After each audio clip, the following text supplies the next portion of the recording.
Running a successful farming business is only becoming more difficult with the recent wave of tariffs and the spiking cost of oil.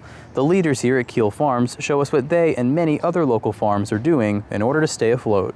The business model of farming seems simple on the surface. Grow crops, sell crops, and repeat, but that doesn't account for labor, machinery, fertilizer, shipping, and other costs. In many cases, strictly selling crops isn't covering production costs, forcing local farms to try new things to stay in business.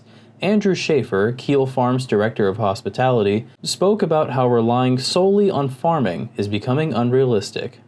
So I think in general what we're seeing in any small farm is that's very hard.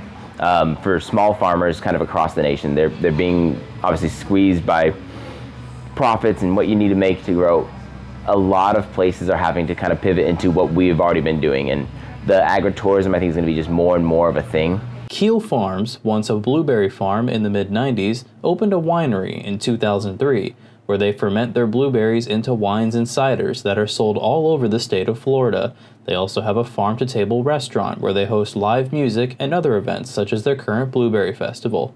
They're well known for their agritourism business model, and Schaefer says that the model is a necessary one.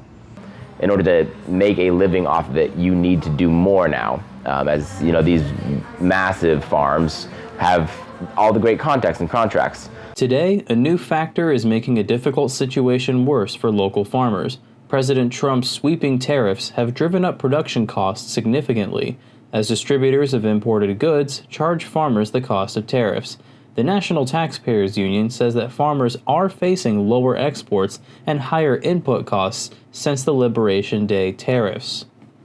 At Kiel Farms, they're fortunate to source much of their produce from the United States, but Wendy Camacho, COO of Kiel Farms, explains how the tariffs are affecting their main export, the wines. So what we're seeing, we're really lucky that a lot of the products we're buying are USA products.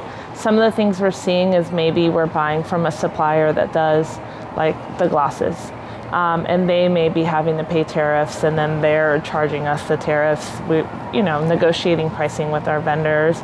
On top of the tariffs, oil prices have soared in recent months. Since February, the cost of gas has increased significantly, which drives up the cost of trucking and freight.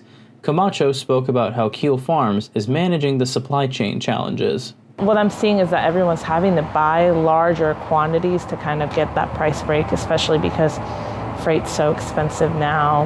You're having to almost order everything in one truck and in one delivery versus maybe spacing it out and saving some money.